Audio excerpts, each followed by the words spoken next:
The heat that baked the soil of the Indian subcontinent in 2025 reached temperatures that test the absolute limits of human endurance. This extreme thermal event made landfall on February 25th. Under traditional meteorological models, this level of heat belongs in May.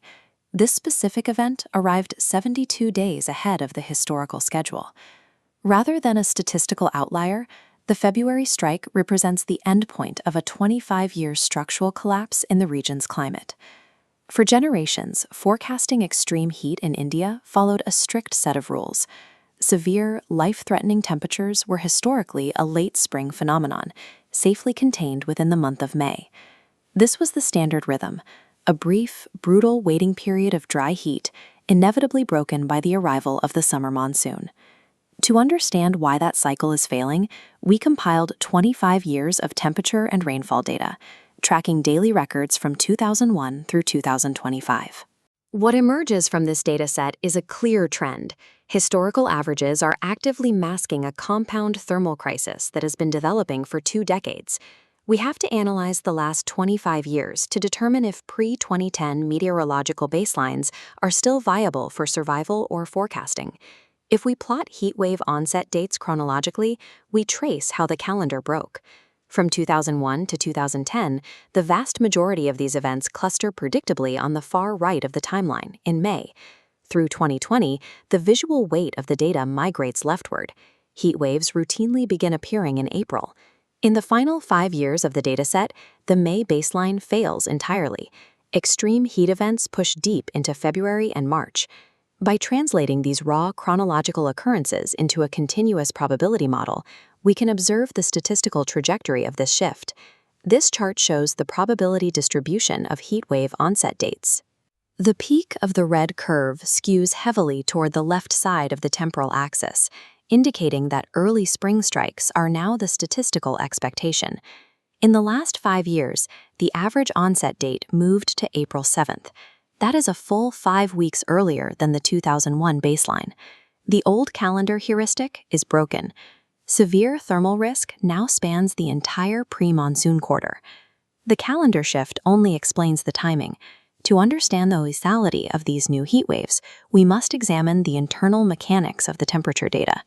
The data reveals a diurnal divergence, a widening gap between how fast the days are warming compared to the nights. This chart plots the temperature anomaly distribution. The lower red curve represents daytime maximums. The orange curve, mapping nighttime minimums, exhibits a much more aggressive profile. The raw numbers quantify this. Daytime anomalies rose by 78%, but nighttime anomalies surged by 108%. A taller distribution for these minimum temperatures means the standard atmospheric diurnal cooling cycle, the relief valve for the entire region, is failing. Without an overnight temperature drop, urban infrastructure traps the heat. This creates continuous severe biological stress, offering 0 hours of recovery. While the midday peak is dangerous, the primary driver of mortality is now the failure of nighttime relief. Historically, the only mechanism powerful enough to break this thermal lock is the arrival of the summer monsoon across the continent. For decades, meteorologists relied on the assumption that an early arriving monsoon signaled a strong system with heavy rainfall. This scatterplot maps historical arrival time against actual rainfall deviation.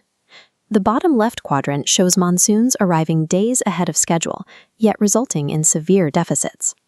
The 2003 season illustrates this, an exceptionally early landfall that still produced a massive rainfall deficit. Climatologists identify this as heuristic decoupling. Historical triggers no longer yield predictable weather outcomes. A significant driver behind this extreme pre-monsoon variability is the rising frequency of Western disturbances, storm systems moving in from the Mediterranean that disrupt seasonal patterns. The data shows that the calendar date of onset is mathematically invalid as a predictor of precipitation. Early arrival does not guarantee a successful yield.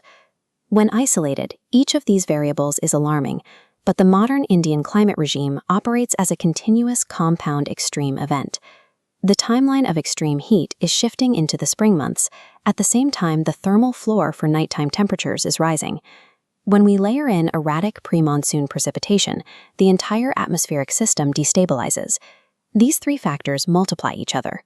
Warmer nights intensify drought conditions, which then fuels earlier heat waves, creating a non-linear compounding crisis. A complex, multivariable climate crisis fundamentally cannot be measured or managed using single-variable historical baselines. To address this reality, we require new dynamic forecasting models capable of processing the speed at which these variables interact. Professional meteorologists and policymakers must discard their pre-2010 assumptions regarding the Indian summer. As the data shows, those historical models are now detached from current scientific reality. Future survival and economic stability depend on calibrating our infrastructure to these accelerated, highly volatile diurnal realities. The calendar no longer provides a reliable shield against extreme thermal threats. April and March are now active hazard zones. Internalizing this harsh dataset is the only way to adapt to the permanent new climate baseline of the subcontinent.